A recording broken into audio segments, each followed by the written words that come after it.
हरे कृष्णा। तो आज हम पढ़ेंगे श्रीमद् भागवतम स्कंद 1 अध्याय 3 43। कृष्णे स्वधाम उपगते धर्म ज्ञानादिभिः सह कलौ नष्टादृशाम् एष पुराणार्को अधुनोदितः। अनुवाद। यह भागवत पुराण सूर्य के समान तेजस्वी है और धर्म ज्ञान आदि के साथ कृष्ण द्वारा अपने धाम चले जाने के बाद ही इसका उदय हुआ। जिन लोगों ने कलयुग में अज्ञान के गहन अंधकार के कारण अपनी दृष्टि खो दी है, उन्हें इस पुराण से प्रकाश प्राप्त होता है। तात्पर्य। भगवान श्री कृष्ण का अपना शाश्वत धाम है, जहां वे अपने पार्षदों तथा साज सामग्री के साथ नित्य भोग करते रहते हैं। उनका नित्य धाम उनकी अंतरंगा शक्ति की अभिव्यक्ति है, जबकि भौतिक संसार उनकी बहिरंगा शक्ति की अभिव्यक्ति है। जब वे भौतिक जगत में आते हैं तो अपनी अंतरंगा शक्ति में संपूर्ण साज सामग्री का प्रदर्शन करते हैं, जिसे आत्म माया कहते हैं। भगवत गीता में भगवान कहते हैं कि वे अपनी शक्ति आत्म माया द्वारा नीचे उतरते हैं, अतः उनका रूप, नाम, यश, साज सामग्री, धाम आदि भौतिक सृजन नहीं है। वे पतित जीवों के उद्धार हेतु तथा धर्म के सिद्धांतों की स्थापना के लिए अवतरित होते हैं, जिनका वे स्वयं प्रदर्शन करते हैं। ईश्वर के अतिरिक्त कोई भी धर्म के सिद्धांतों की स्थापना नहीं कर सकता,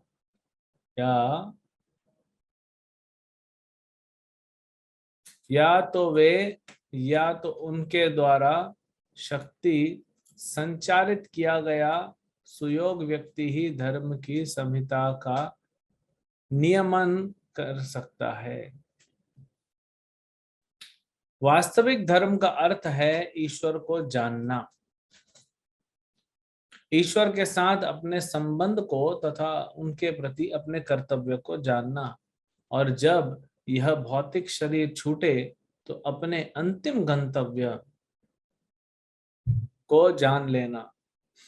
माया के पाश में बंधे बद्ध जीव बड़ी मुश्किल से जीवन के इन सिद्धांतों को जान पाते हैं।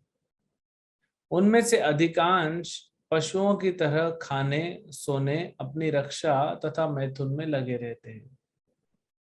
वे अधिकांशतया धार्मिकता, ज्ञान या मोक्ष के नाम पर इंद्रिय भोग में लगे रहते हैं। इस कलह प्रधान कलयुग में तो वे और भी अंधे बन चुके हैं।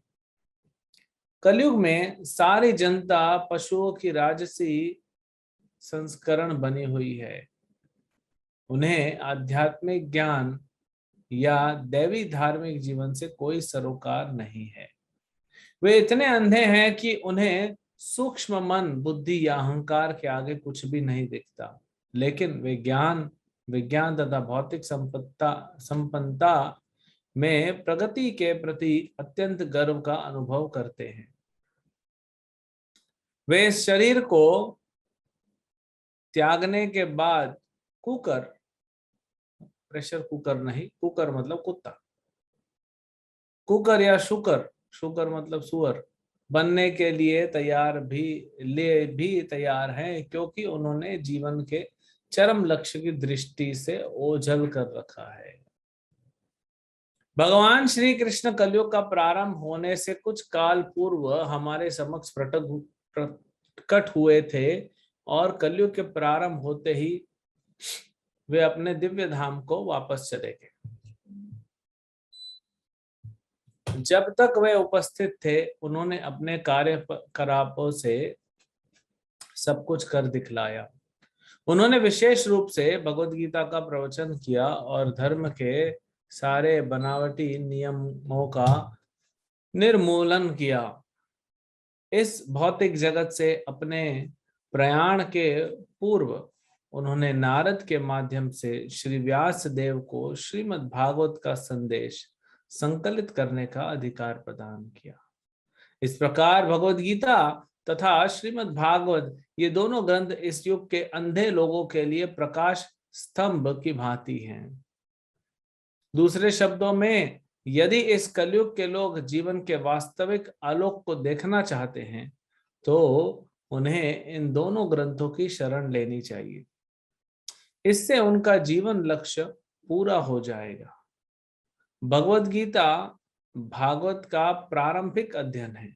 श्रीमद् भागवत तो जीवन का आश्रय तत्व साक्षात भगवान श्री कृष्ण है। अतएव हमें चाहिए कि श्रीमद् भागवत को भगवान कृष्ण का प्रत्यक्ष प्रतिनिधित्व करता हुआ माने।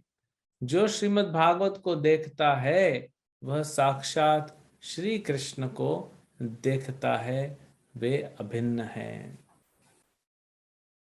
हरे कृष्णा। ये श्लोक इतना महत्वपूर्ण है और इसको समझाने के लिए प्रभुपाद जी ने इतना सुंदर तात्पर्य लिखा, उसके बाद तो कुछ बोलने के लिए है ही नहीं। प्रभुपाद जी ने सब बता दिया कि कैसे इस संसार में क्या है, अंधकार। इस संसार में अंधकार है और अंधकार को दूर कौन करता है, प्रकाश।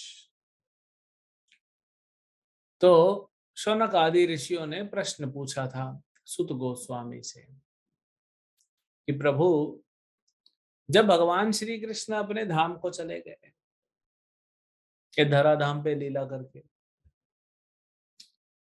तो धर्म ने कहां आश्रय लिया, ये प्रश्न था उनका। उसी प्रश्न का उत्तर यहाँ पे दे रहे हैं। कृष्णे स्वधाम उपगते।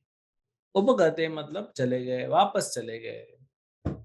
कृष्ण है, कृष्ण स्वधाम अपने धाम को वापस चले गए। अपना धाम है कृष्ण का, तो अपना रूप कैसे नहीं होगा। ये मूर्ख लोग संसार में कहते हैं कि कृष्ण का रूप नहीं है। अरे रूप नहीं है तो फिर धाम क्यों है। जब रूप नहीं है तो रहने का कहाँ। फिर भगवान क्यों बोलते हैं अश्नामी, मैं खाता हूँ। आप जो भोग लगाते हो, अश्नामी मैं खाता हूँ। जब रूप ही नहीं है तो खाता किधर से है, दांत तो है ही नहीं। तो क्यों गीता में ऐसा भगवान बोल रहे हैं, भगवान झूठ बोल रहे हैं, है ना। अब यहाँ पे व्यासदेव जी, सुखदेव गोस्वामी और सुत गोस्वामी ये भी झूठ बोल रहे हैं। सच कौन बोल रहा है, ये संसार के मूर्ख लोग सच बोल रहे हैं, जो बोलते हैं कि भगवान का रूप नहीं है। अब आप किसको पालन करोगे, किसको मानोगे, उससे पता पड़ेगा कि आपकी बुद्धिमत्ता कितनी है और आपकी मूर्खता की डिग्री कितनी है ना। कोई व्यक्ति आपके हाथ में रेत रख देता है, बोलता है ये लो सोना है ये, अब आप उसको मान लेते हो तो क्या कर सकते हैं। तो इसीलिए जब भगवान का धाम है तो भगवान का रूप होगा। भगवान लीला कर रहे हैं, भगवान के परिकर होंगे,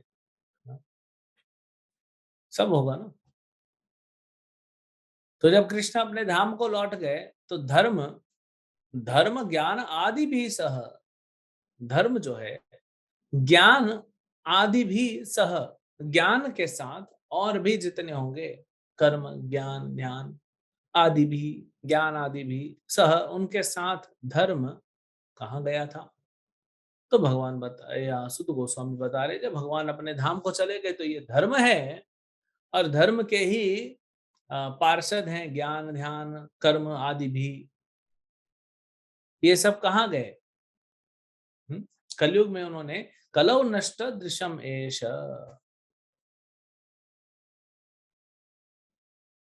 तो जब भगवान गए तो कलयुग में क्या हो गया, अंधेरा हो गया।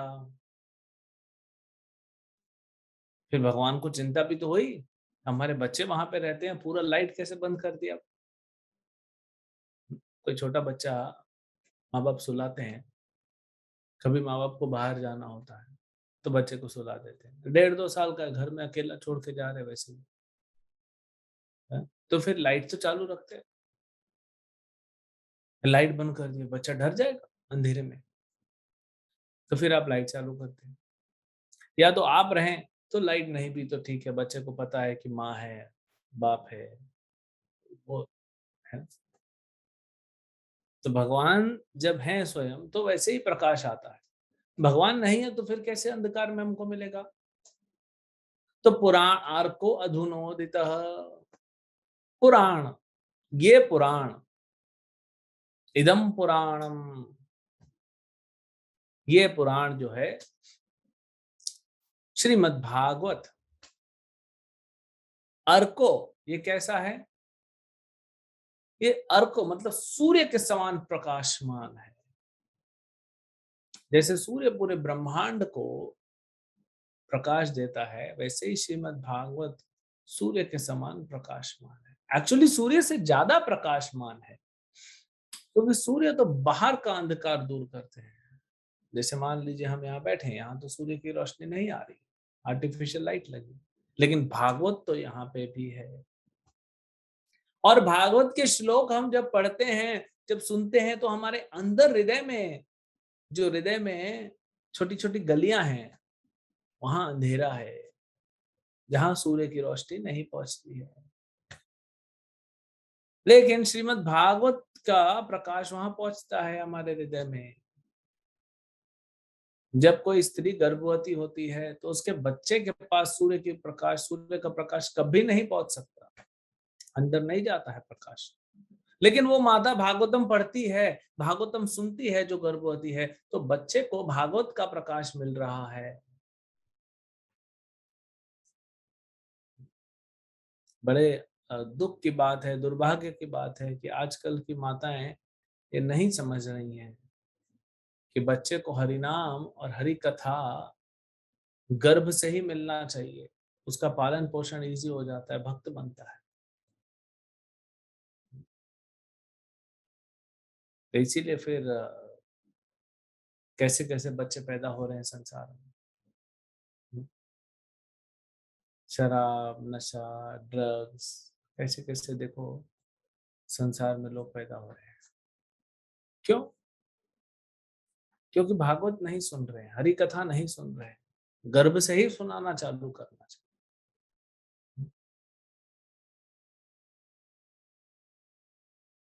और उनका जो संतान है, चाहे पुत्र हो चाहे पुत्री हो, बड़ी सौभाग्यशाली उनका है, जो गर्भ में ही, जब माता गर्भवती है तब से वो भागवतम सुनती है, पढ़ती है, हरि नाम जप करती है, धाम में जाती है। हम एक भक्त को जानते हैं, आज तो उसकी उम्र 35 साल है। बहुत बढ़िया प्रचार करता है। उसके माता पिता से मिले, हमने बोला कि धन्य है आप, ऐसा पुत्र है आपका।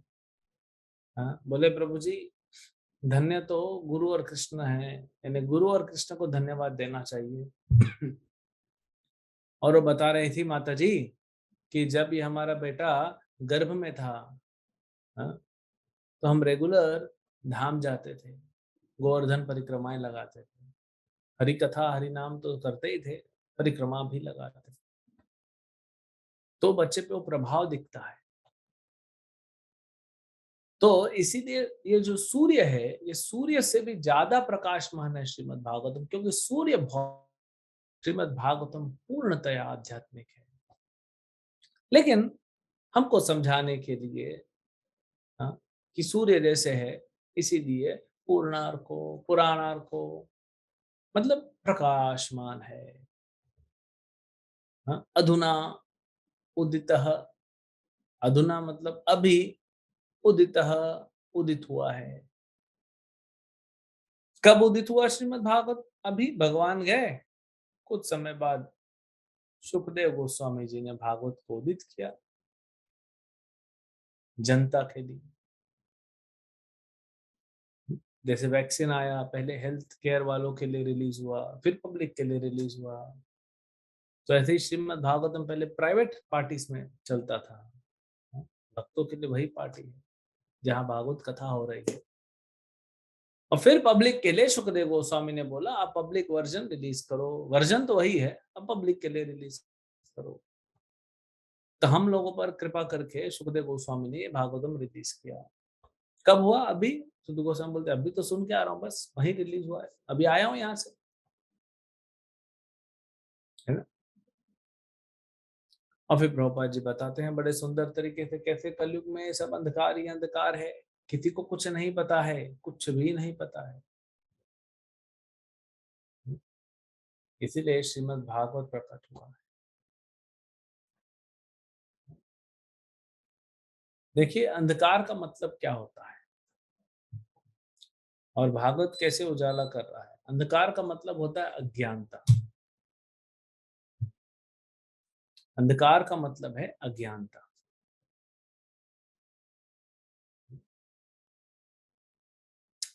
जैसे अभी आप बता सकते हैं मैं क्या कर रहा हूं? अब नहीं बता सकते मैं क्या कर रहा हूँ। हाँ, मैं पानी पी रहा हूँ कि मैं खाना खा रहा हूँ, चलो मैं थोड़ा सो के आ जाता हूँ, कैसे पता पड़ेगा आपको? क्योंकि आप अंधकार में हैं और अभी उजाला हो गया। तो अंधकार का मतलब होता है अज्ञानता।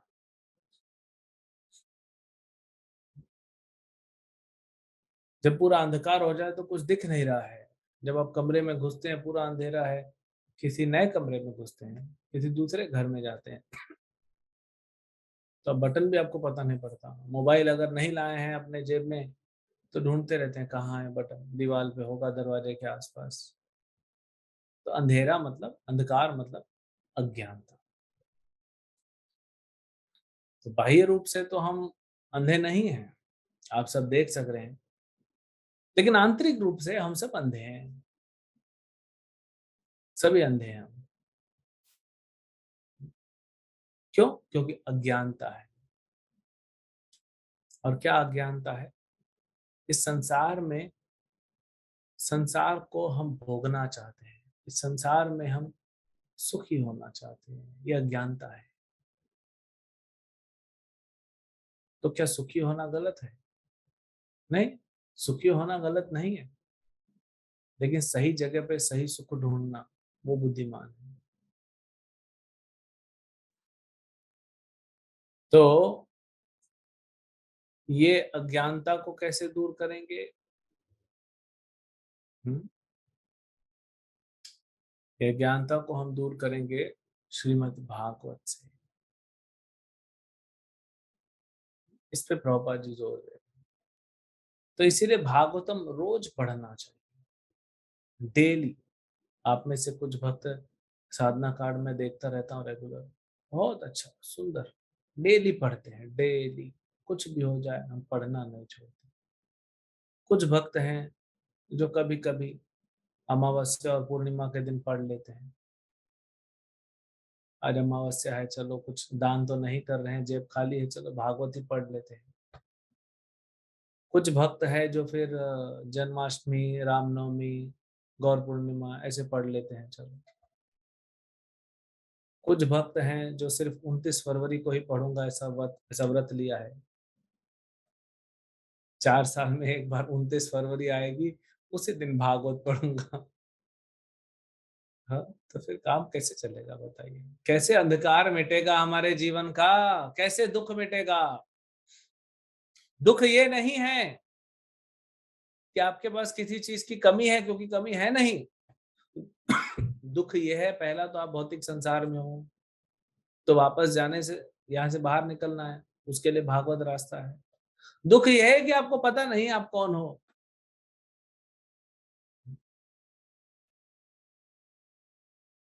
अगर मुकेश अंबानी आके बोल दे आप में से किसी को भी, हमारे सामने भक्तों का नाम अलग अलग डिस्प्ले हो रहा है, उसमें एक है अमित गोपे प्रभु, तो अगर मुकेश अंबानी बोल दे अरे तुम हमारा भांजा हो भाई,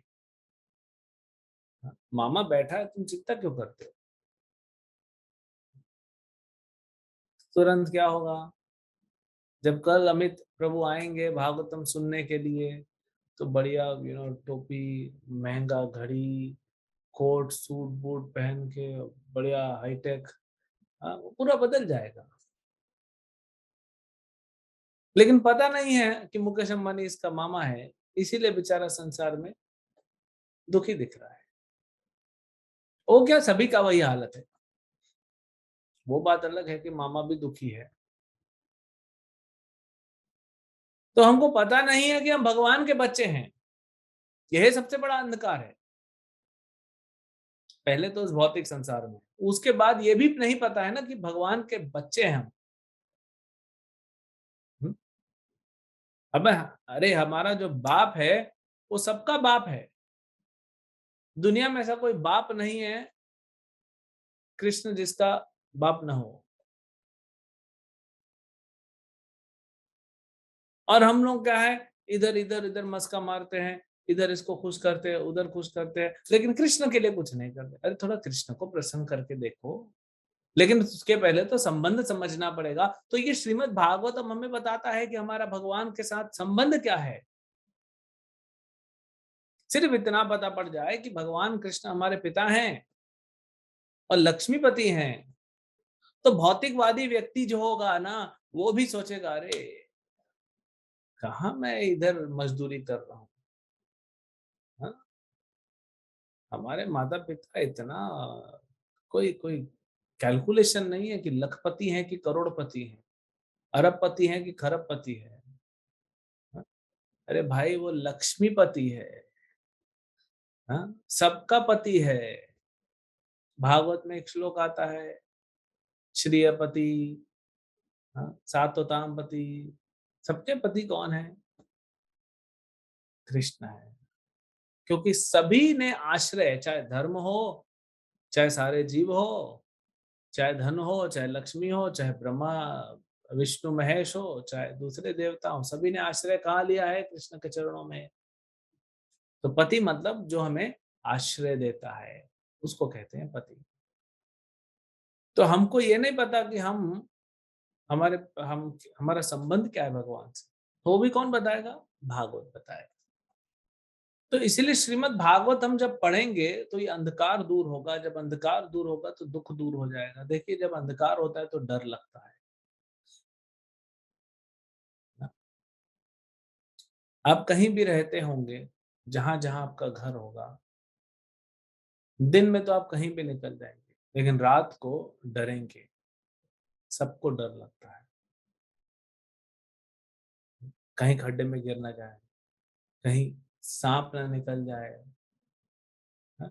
डर लगता है। उसके ऊपर से अगर आप जंगल में हैं और गुम हो गए हैं, रास्ता नहीं मिल रहा है, फिर बिजली चमक रही है, अरे कहीं आके बिजली गिर गया, वो डर अलग है। एक छोटा सा भंवरा भी कुछ आवाज कर देता है, अलग अलग होता है, छोटे छोटे कीड़ों का आवाज आता है। फिर चमगादड़ है, वो अजीब सा आवाज करता है। तो कितना हम डर जाएंगे। क्यों? क्योंकि सूर्य नहीं है ना, प्रकाश नहीं है। और यही अगर दिन का 11-12 बजे आप करेंगे तो आपको डर नहीं लगेगा। तो हमारा जो डर है इस संसार में अंधकार के कारण, वही दुख का कारण भी है। तो जितने भी दुख के कारण हैं उन सबका इलाज कहाँ पे है? श्रीमद् भागवत में। लेकिन श्रीमद् भागवत को हम पढ़ना नहीं चाहते, सुनना नहीं चाहते, समय नहीं है हमारे पास। क्या कर रहे हैं? हम डरने में और दुखी होने में बिजी हैं। आप जंगल में खो गए हैं, पूरा अंधकार है। हाँ? आपने सोचा अपनी रक्षा के लिए कुछ किया जाए, कुछ काला कपड़ा कहीं से अरेंज करके प्लास्टिक का ऐसे पूरा तंबू बना दिया, उसके अंदर जाके बैठ गए कि कोई शेर ना खा जाए। फिर सवेरे 6 बजा, 7 बजा, 8 बजा, अभी सूर्य की किरण निकल गई, पूरा प्रकाश हो गया, लेकिन आप बाहर नहीं निकलना चाहते हो। क्यों? मेरे को डर लग रहा है, बाहर निकलूंगा अंधेरे में कोई मुझे खा जाएगा। बाहर अंधेरा नहीं है। नहीं नहीं, मैं तो बहुत डरा हुआ हूँ। तो हम संसार में इतने डरे हुए हैं या इतने बिजी हैं कि हमारे पास टाइम ही नहीं है दुख से बाहर निकलने का। दुख के साथ बिजी हैं, डर के साथ, भय के साथ बिजी हैं, बाहर निकलना ही नहीं चाहते। रास्ता क्या है? ये श्रीमद् भागवत। और श्रीमद् भागवत जो है वो कृष्ण से अभिन्न है। इसलिए प्रभुपाद जी तात्पर्य में कह रहे हैं श्रीमद् भगवत गीता और श्रीमद् भागवत, ये दो ग्रंथ बस, इसको अपना जीवन बना दीजिए।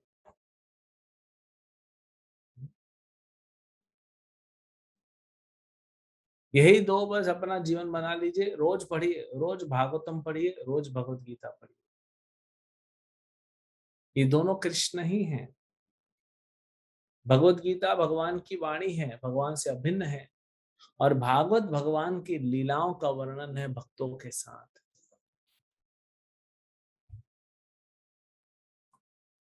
प्रभुपाद जी एक दूसरे तात्पर्य में लिखते हैं, दूसरे श्लोक में, कि अगर एक तात्पर्य में 4 बार आता है, 4 बार, अगर आप भागवतम पढ़ेंगे, पढ़ते रहेंगे, जैसे जैसे हृदय शुद्ध हो जाएगा, उसी भागवतम के पेजों में, उसी भागवतम के पेज में क्या दिखेगा आपको? कृष्ण का मुख दिखेगा, कृष्ण साक्षात दिखेंगे, क्योंकि वही श्रीमद् भागवत कृष्ण है।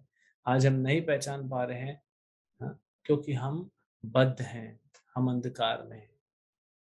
इसलिए श्रीमद् भागवतम रोज पढ़ना चाहिए, गीता रोज पढ़ना चाहिए, दोनों रोज पढ़ना चाहिए। जितना पढ़ेंगे उतना, वो बोलते हैं ना, पढ़ेगा इंडिया तो बढ़ेगा इंडिया। हम एक वीडियो निकालने वाले हैं, आप लोग को टाइटल बता देते हैं, पढ़ेगा भारत तो बढ़ेगा भारत। क्यों भारत किया इंडिया को? क्योंकि भारत का मतलब होता है भाषते प्रकाशते रत इति भारत। क्या है उसमें?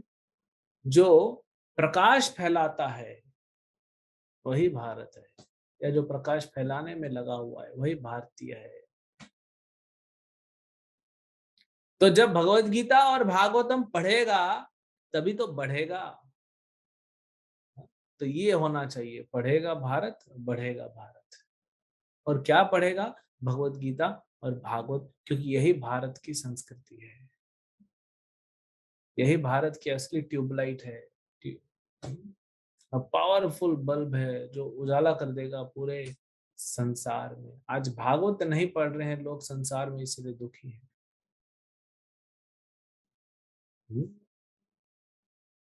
तो ये है, तो इसीलिए हमने आज छोटा सा लेक्चर रखा, थोड़ा प्रश्न लेते हैं, है ना। इस संसार में सुख को भोगने का प्रयास मत कीजिए। हालांकि बद्ध जीव के लिए बिना सुख के रह नहीं सकते, लेकिन सुख मिलेगा आपको। भागवत जैसे बता रहा है उस तरीके को पालन कीजिए, अच्छा सुख मिलेगा, आनंद मिलेगा, है ना। हरे कृष्ण। हरे कृष्णा प्रभु जी। हरे कृष्ण। हाँ प्रभु जी, मेरा क्वेश्चन है कि हम कार्तिक मास में पूरा महीना जो है तुलसी शालिग्राम जी का परिक्रमा कर सकते हैं? तुलसी का परिक्रमा साल भर कीजिए, क्यों सिर्फ कार्तिक में कर रहे हैं? नहीं,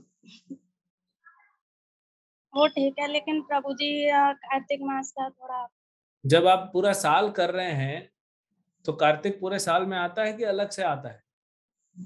साल में ही आता है। तो अगर कोई मुझे पूछेगा कि प्रभु जी हरे कृष्ण मंत्र 16 माला मैं कार्तिक में करूं क्या? भाई पूरा साल करो, सिर्फ कार्तिक में क्यों कर रहे हो? तो तुलसी प्रदक्षिणा तो हम रोज करते हैं दिन में 2 बार, तो आप पूरा साल करिए। तो कार्तिक में तो करिए ही करिए, पूरा साल करिए। भगवान का प्रदक्षिणा करना, वो शालिग्राम शिला का और तुलसी महारानी भगवान की शुद्ध भक्त है, उनका तो प्रदक्षिणा करना ही चाहिए। जब भी हम गुरु से मिलते हैं, आइडियली तो गुरु का प्रदक्षिणा करना चाहिए, भगवान का प्रदक्षिणा करना चाहिए, करना ही चाहिए। कार्तिक में तो करिए, लेकिन रोज प्रयास करना चाहिए, अभी से चालू कर दीजिए। एंड प्रभु जी कैसे करना है, एंड कितनी परिक्रमा करते हैं? 3 परिक्रमा कीजिए, कहीं पे 3 कहीं पे 4 का वर्णन है। आप 3 भी करें तो भी चलेगा, 4 भी करें तो भी चलेगा, कोई कोई दिक्कत नहीं।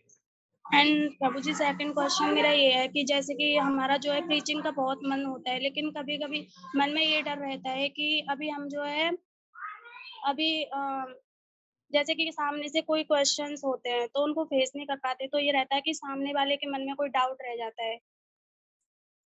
तो इसके लिए कैसे करना चाहिए प्रभु जी? बचपन में ना, जब मैं छोटा सा था, 12-13 साल का, तो मेरा बड़ा इच्छा था कि मैं दुनिया का बेस्ट बैट्समैन बनूंगा और अच्छे अच्छे फास्ट बॉलर को छक्के मार दूंगा। लेकिन मेरे को डर लगता था फास्ट बॉल देख के, टीवी पे भी देखता था, मैं टीवी बंद कर देता था। तो मैं बैट्समैन बन सकता हूँ? हुँ, तो अगर आप प्रचार करना चाहते हैं लेकिन प्रश्नों से डर जाएंगे तो प्रचार क्या करेंगे? मतलब प्रचार करने का उत्साह उतना नहीं है हमारे अंदर, कमी है।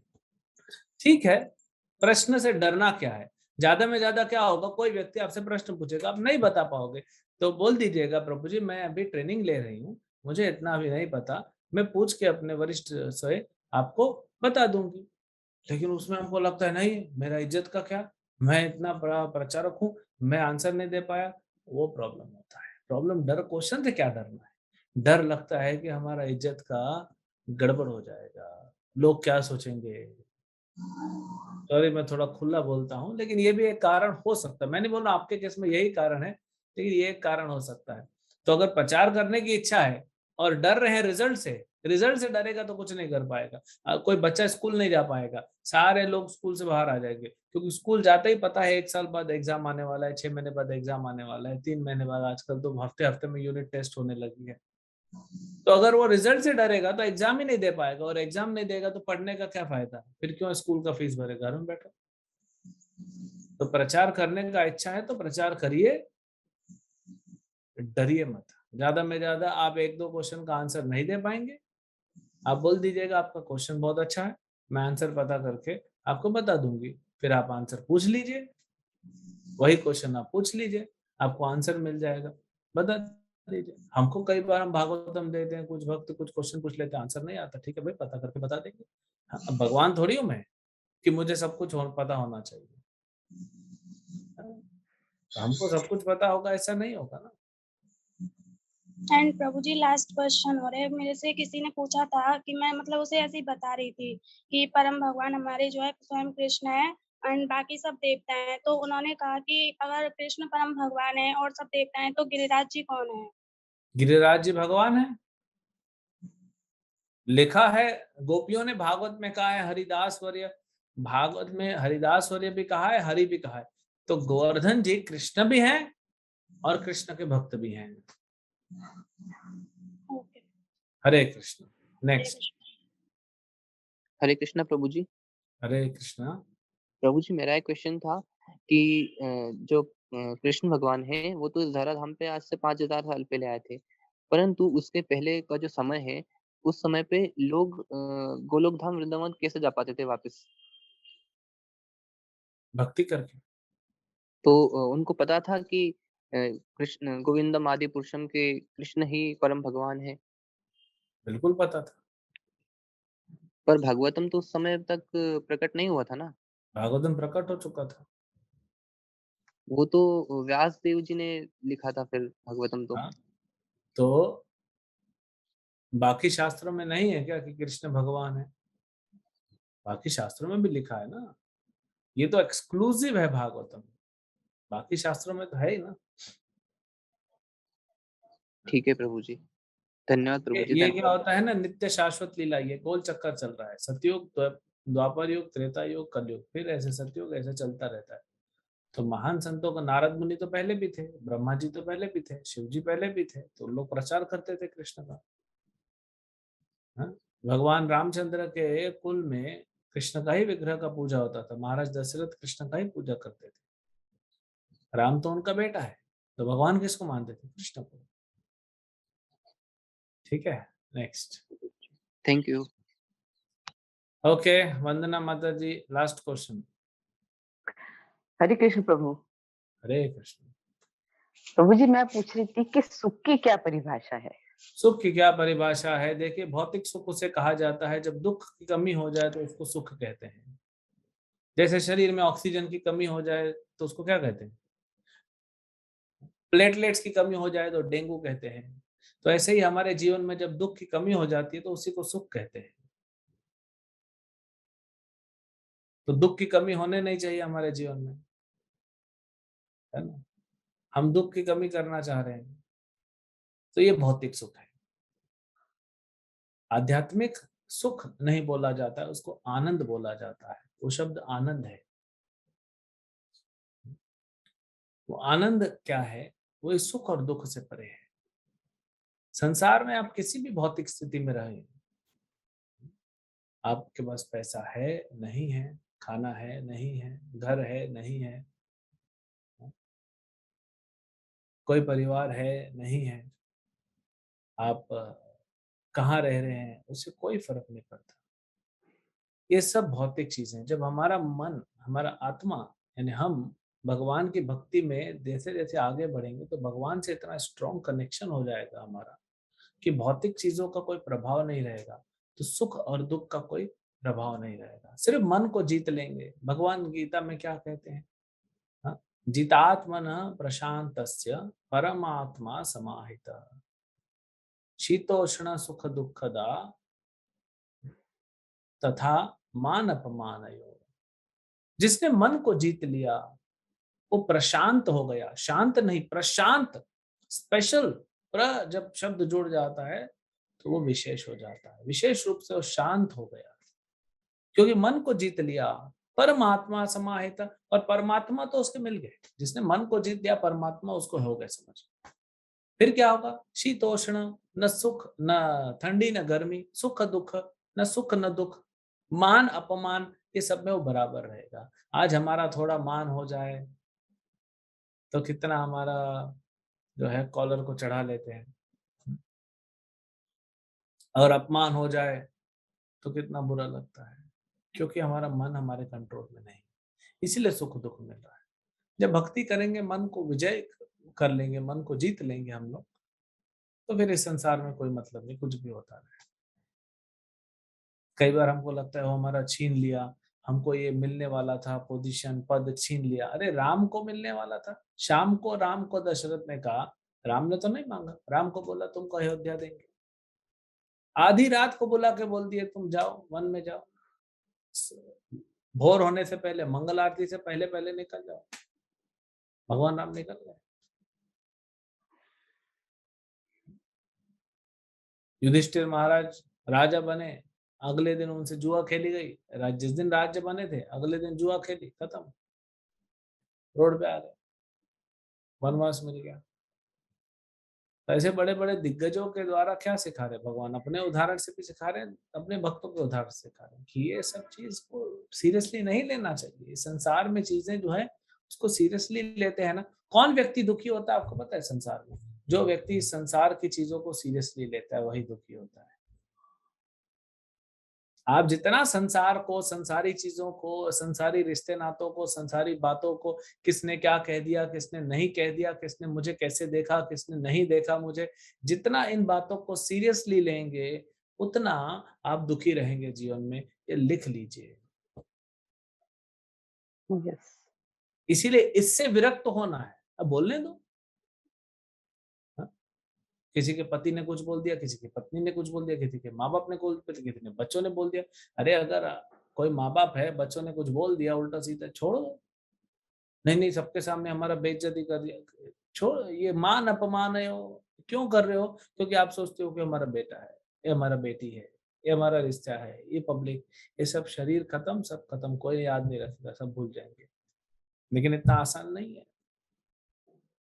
इसके लिए आपको साधना करनी पड़ेगी। धीरे धीरे मन को जीत पाएंगे तब पब्लिक ह्यूमिलिएशन भी आपको कोई टेंशन नहीं होगा। पब्लिकली आपका बेइज्जती किया जाएगा तो भी आपको कोई फर्क नहीं पड़ेगा। नेशनल टेलीविजन पे बेइज्जती होगा तो भी आपको फर्क नहीं पड़ेगा। मतलब आप निकल गए संसार से, अब इस संसार से कोई मतलब नहीं है। फिर आपको प्रभु दुख जी वैसे भी दुख भी नहीं पब्लिक पड़ेगा। से, प्रभु जी पब्लिक से इतना नहीं दुख होता जितना अपनों के अपमान से होता है। देखिए बात पब्लिक, मैं ये नहीं बोला कि पब्लिक से, मैंने बोला पब्लिक ह्यूमिलिएशन। हाँ। यानी नेशनल टीवी पे पब्लिकली अगर आपको ह्यूमिलेट किया जाए तो भी आपको दुख नहीं होगा, मतलब आप पहुंच गए। वहां पहुंचना है हमको, तो कृष्ण प्रेम प्राप्त करना है। वो तो रास्ते का एक सीढ़ी है, लेकिन आपने जैसे पूछा तो मैंने बताया, इसको भक्ति करते रहिए, धीरे धीरे धीरे धीरे। अपने अपने लोगों के जो नहीं समझ पाते उससे ज्यादा दुख होता नहीं, है। क्यों अपने लोगों से दुख होता है माता जी? क्योंकि आप उनको अपना मानते हो। यही तो अंधकार है, यही तो वहम है हमारा, ये भ्रम है। वो अपना मानते हैं, हमारा पति है, हमारी पत्नी है, हमारी माँ है, हमारा बाप है, बेटी है, बेटा है, मेरा बहन है, मेरा दोस्त है, मेरी सखी है। ये अपना मानते हैं, इसीलिए तो परेशानी है। उसको अपना मानना ही छोड़ दो। अब क्यों अपना मानते हो? अपना है भी नहीं ना, इसीलिए तो अंधकार है। वो अपना नहीं है। कहाँ अपना है? अपने तो सिर्फ कृष्ण है और कृष्ण के भक्त हैं। जो वैष्णव है वो अपने हैं और भगवान कृष्ण अपने हैं, और कोई अपना नहीं है इसमें। आप उसको अपना मान रहे हो, तकलीफ यही हो रही है।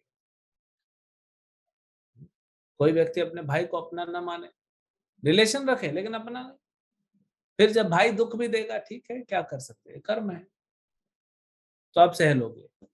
नहीं, मेरा भाई ने मुझे ऐसे कैसे किया, मैंने इसको बचपन से पाला था, बचपन से मैंने इसके लिए सब किया, ये छोटा है मैं बड़ा हूँ, मैंने इसको सब कुछ, अपना थाली में से आधा पराठा मैं इसको देता था, मैं जब ये करता था उसको देता था, सब पूरा घूम के 50 साल की हिस्ट्री आ जाएगी।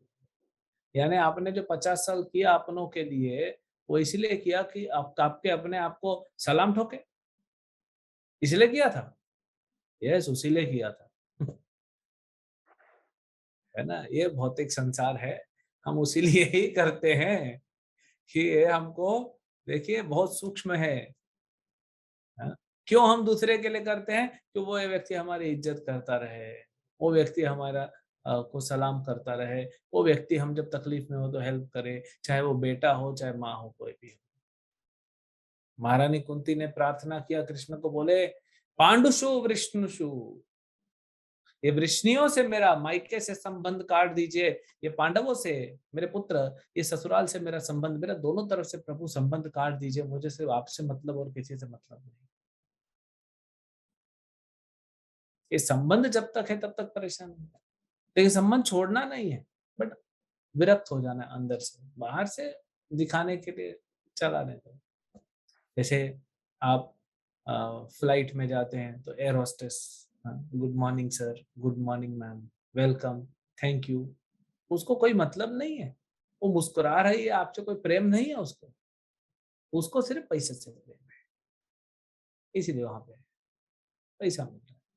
तो आपको भी पैसे से प्रेम होना चाहिए। हाँ, पैसा मतलब लक्ष्मी, लक्ष्मी मतलब लक्ष्मीपति। तो अगर आपको कृष्ण से मतलब है, सबको ठीक है, ठीक है, प्रेम से बोलते रहिए और निकल जाइए। आपका कोई मतलब नहीं है, कोई अपना नहीं है संसार में। जब तक ये मानते रहेंगे अपने हैं, तब तक दुख मिलता रहेगा। हरे कृष्णा। श्रील प्रभुपाद की थैंक यू। जय। ग्रंथराज श्रीमद् भागवतम की जय।